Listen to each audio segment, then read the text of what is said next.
Hey guys, and welcome back to Let's Play Super Metroid. And last time we failed at a Torizo fight and got through the first little chunk of criteria. So now we're going to move on to the next area, which is by far the greatest area in the game, in my opinion. Just because of the music, the atmosphere, and just everything about this area.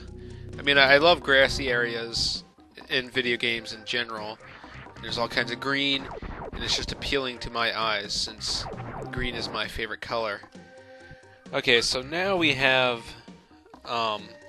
some new enemies here. We have a Zila, which you see in the original Metroid. And they crawl around in Ridley's hideout, which should be an indication to who is going to be the Guardian in Brinstar. There's basically a Guardian in every area that we go to, with the exception of Criteria, since that's kind of the beginning area. And then we have a Red Ripper, which is really no different than a normal Ripper, except that it farts a jet and that propels it around. So the first area in Brinstar that we get to is this big long shaft. No disgusting pun intended. And, whoa, hold on, buddy. Hold on. Okay, just had to check something. That's a side hopper, by the way. You see those in the original Metroid, too. Anyway. But there's this big long shaft, and there's a bunch of these rooms that are on the sides of it. And you're going to want to check most of those out, because some of them have energy expansions, or missile refill stations, and in this case, it's going to be a map station, which is always great to grab. And most of the time, one of the first things you'll grab in an area is the map, so you can kind of see where you're going. Now, these little dots on the map, these little squares, I guess, they're not really dots, those actually indicate items.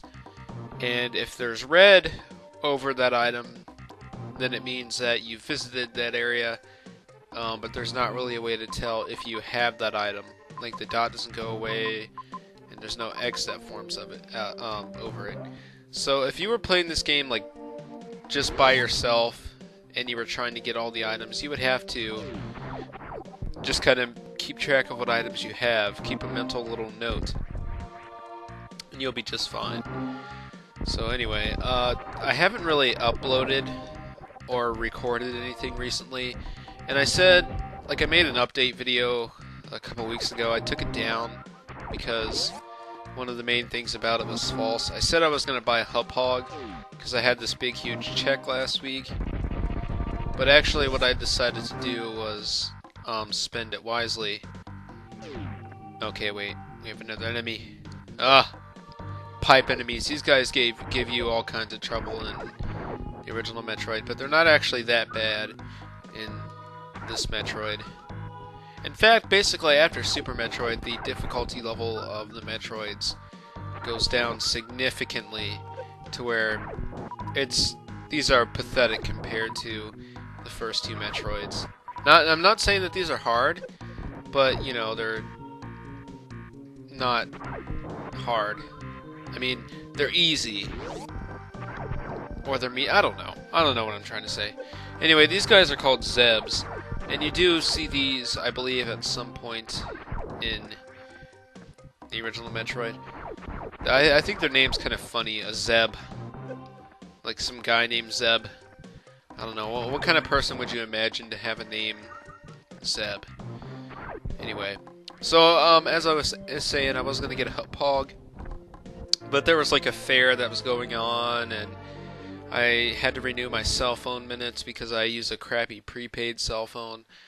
Like, people really wanted to hear that information. I paid for a trip.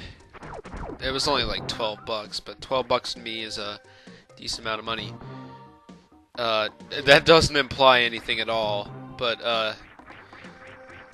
so if that did imply something to you, just forget about it because I wasn't trying to. Anyway.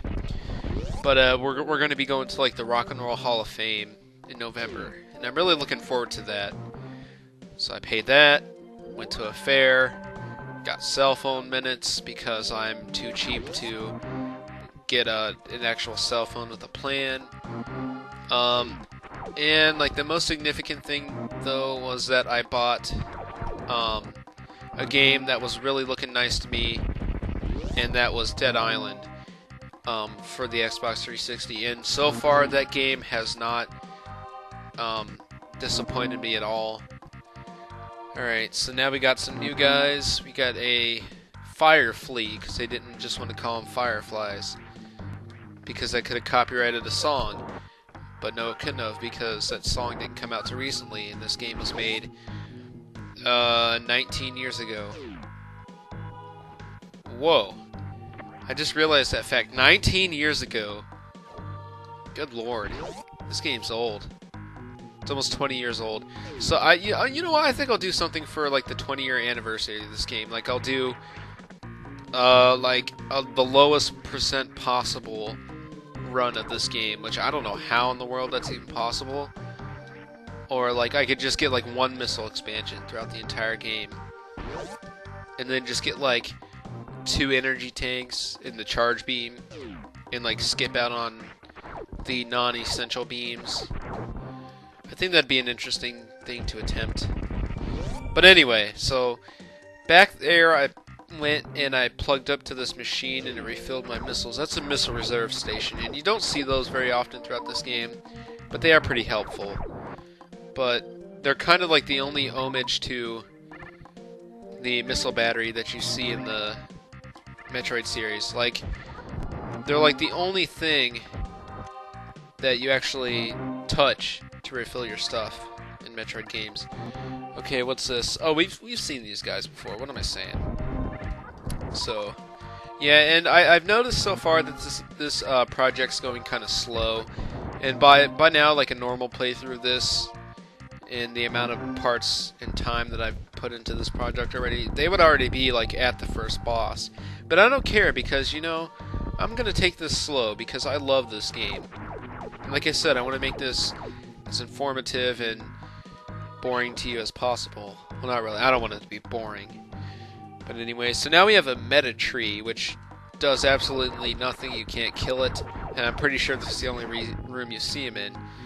But there's some speculation that these things were like modified screes that were made by the space pirates, and they have those metal around them, so people think that they are used to like drill into the ground. But of course we don't know that, because this game lacks a 3D perspective, because it's a 2D game, of course. But anyway, so and like I said, I love this atmosphere of Brinstar. Like, the music is awesome. There's like that big viney room that you go through at the beginning, and in this room there's like this pink stuff, and there's like dandruff falling from the ceiling. I just love this area, and this is like one of the areas I remember the most as a kid. This and Meridia, which is probably my second favorite area, because I love grassy, foresty areas in video games, and I love water areas, or serene water areas in video games, I should say. Was that thing stuck there for a second? I swear it was. Okay, now if you see me jumping off of walls, doing this fancy wall jumping, it's because I'm using a technique called, well, what else? The wall jump, which is something slightly complicated that people usually figure out eventually. I mean, it's not that hard of a thing to master, but I'll explain more of how to do it later, because I won't be using it to get anything anytime soon.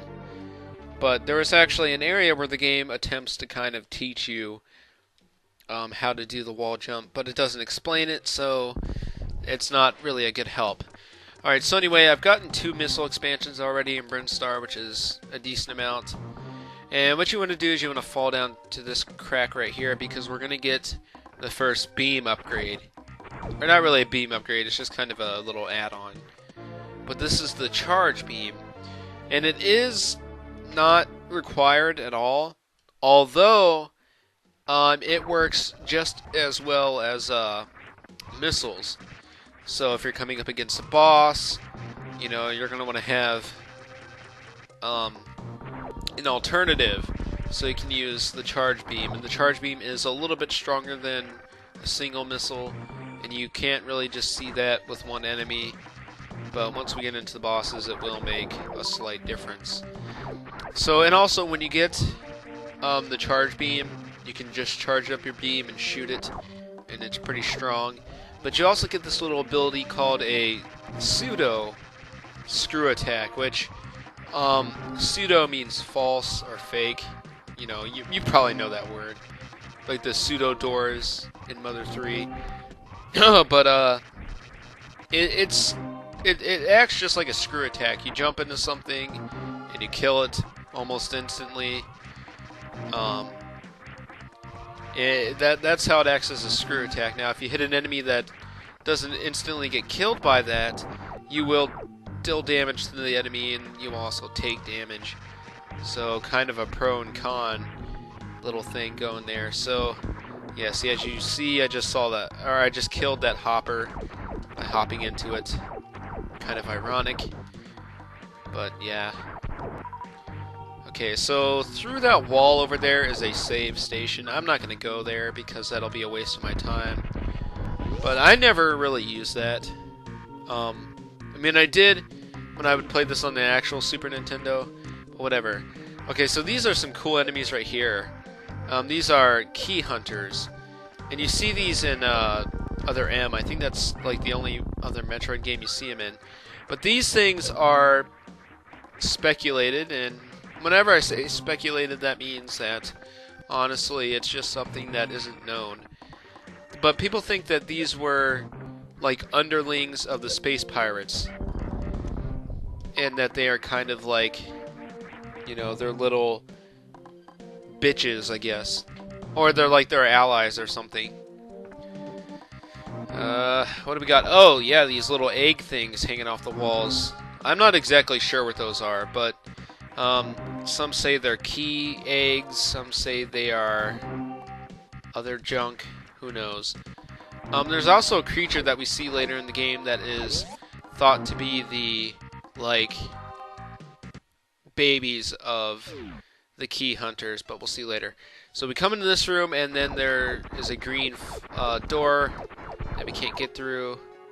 So we kind of have to kill this boss, which is the Spore Spawn. One of my other most memorable bosses.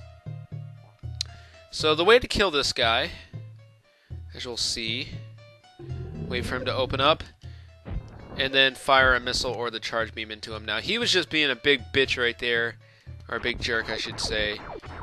And, ooh, he, like, opened up right in front of me. And that can be a little devastating, but, like, the only way to avoid this guy is to roll either along the floor or that little ledge up there. But I prefer to just get up in this corner, because that way you can avoid him and be able to get a shot in pretty easily. Oh, crap. He's gonna kill me, like, seriously. Okay, let me explain, like, everything about him. He has 960 HP. The charge beam does 120 damage to this guy. Now, normally the charge beam would only do 60 damage to an enemy, but for some odd reason, this boss, the damage is doubled. And I want that energy. Okay, that was worth the damage I lost from doing that. Because I'm not going to die at a boss. If I die at every boss, you know how bad that will suck. So the charge beam is going to do 120 damage, which is really good. And missiles only do 100. So you can see that the charge beam does a little more damage. Now this guy, oh, what the hell? He wants to kill me, like, seriously. But, oh, my train of thought. It's gone. Oh, but this guy only has, like, 2 attacks. He can hit you with his body, or he can be hit by these little spores, which, you know, kind of hints the name Spore Spawn, and after a certain amount of hits, he starts going berserk and goes crazy across the screen. Just keep in your corner and hope that he doesn't open up on you like he's been doing me. Okay. Okay, I was about to say. Boom. And he gets darker and faster the more damage he takes. Oh, and the spores do 4 damage and his body does 12. So, yeah, not that hard of a boss. I should not die at this one, and if I do, well, I don't know what I'll do. I honestly don't. Okay. Now what you can do is you can't just sit up like this because you're going to take damage. But what you can do is get into the corner, open up, turn to the right, and then get into your ball. That way as soon as you open up, you'll be facing towards the Spore Spawn. And okay, he must be like sparing me because he was like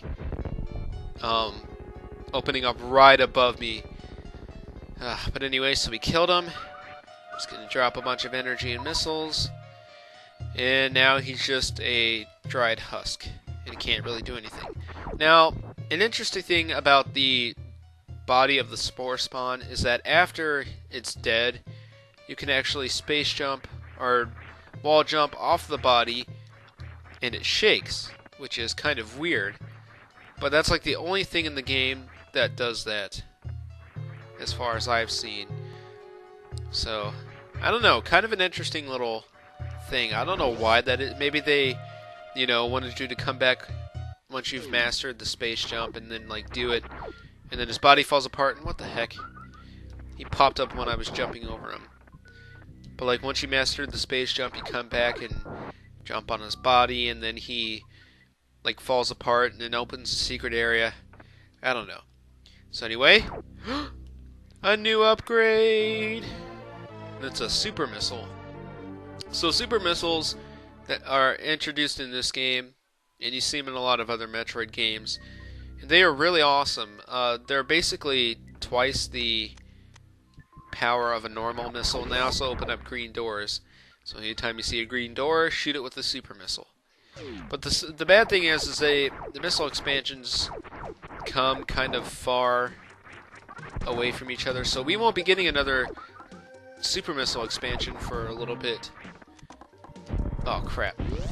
But so you kind of want to try to conserve your Super Missiles. Okay, and here we got a block, which if we bomb shows that, so that means we got to shoot it with the Super Missile. And then we'll come out on the other side. So, yep, we got the Super Missiles. And now we are basically done with Brinstar for now.